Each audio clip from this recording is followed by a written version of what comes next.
Pastor Jeff, I wanted to come for just a minute and talk to you about our church going to 2 services. We said this at church conference a few weeks ago when we had our family conference, and we talked about some of the challenges that we're facing in church life. I hear from our workers and our leaders almost every single week, Pastor, we are out of space. That when families walk in, they're having a hard time finding seats with large families, and people are tight in their life group rooms. People are tight in every aspect. Our children are flooding out of the children's space, and everything is a little chaotic because we're dealing with a lot of growing pains.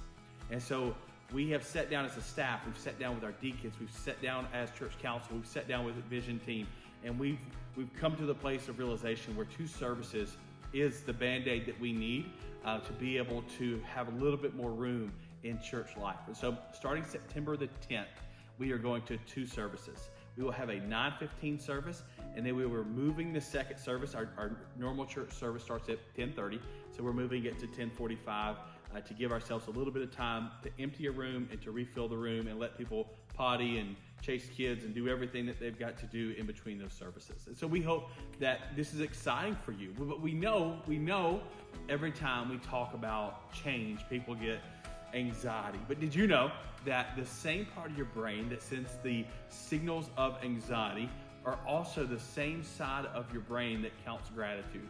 And so instead of being so cautious and worried about what if things change and what if things are different and what if I don't like, what if we started just praising Jesus for what he's done in our church? What if we just came to a place of church where we said, Lord, no matter what it takes for us to reach one more family, we're going to do it. Instead of being anxious, let's be grateful. One of the questions we hear is, Jeff, what about our life groups? That's a great question. Our life groups are a strong ministry here at Palmerdale Cross, and we don't want to do anything to jeopardize those. But we know by going to 2 services, some of those are going to meet at 9:15 and some of those are going to meet at 10:45. In fact, as I'm recording this video, your life group leader already knows their time for September the 10th, and they're going to be communicating that to you. Here's a couple of thoughts about life groups. Number 1, you should be in one. Number 2, we're a family-driven church, so we want you to prioritize worship with your family. We want that to be what's really important is you sitting in a row of chairs with your people if you come with your family. And then if that means we need to swap life groups or we need to be flexible with a different life group or whatever we need to do to make life groups work in that, then we will work together with you on that as we navigate those waters. Listen, we've never been here as a church. We've never been into a place where space was the reason we were having to go to 2 services. So I'm rejoicing. My heart is full as I think through the last 7 years of a blur. Like I'm filming this video in what used to be our basketball gym, and this morning I parked in a place that used to be an empty field.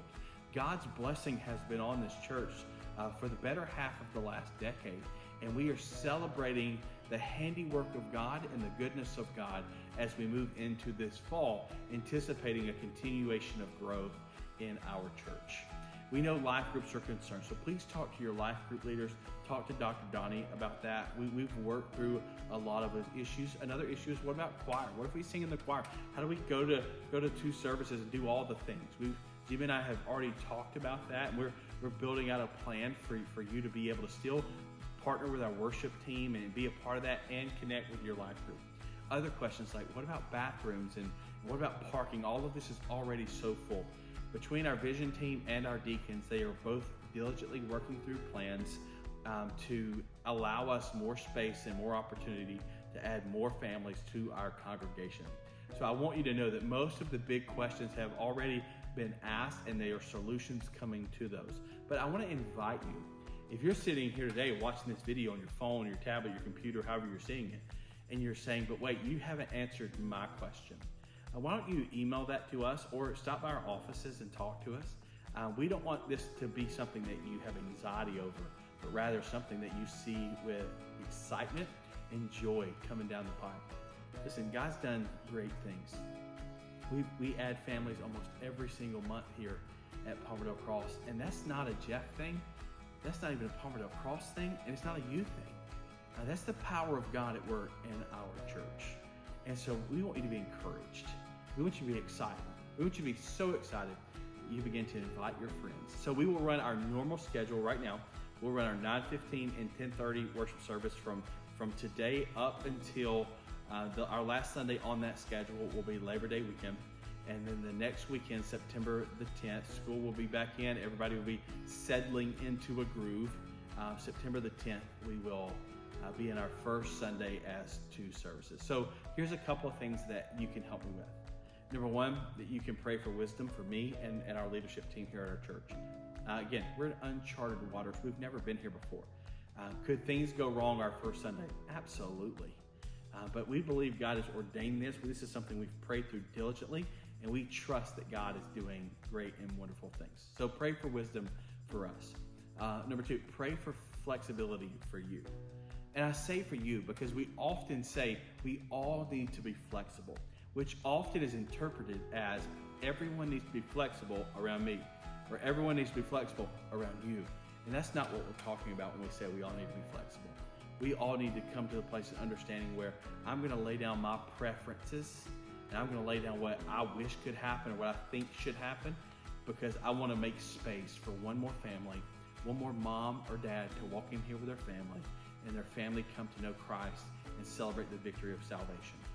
It's about surrendering all that we may win people to the Lord. And so we hope that that's something that you would pray over. But number three, just champion the message that God is blessing our church. Let people know that God is doing something here. And again, I don't take any praise and any glory because it is in spite of me, not because of me. And so we hope that you will embody this with us. We hope you'll celebrate what God is doing in the life of our church. And we hope that God will bless you in that. If you have questions, again, please let us know. We're here for you. We want you to know that God loves you, and so do we. So we will hope we see you this Sunday, but we really hope we will connect with you well starting in September as we go to our 2-service model. Be blessed.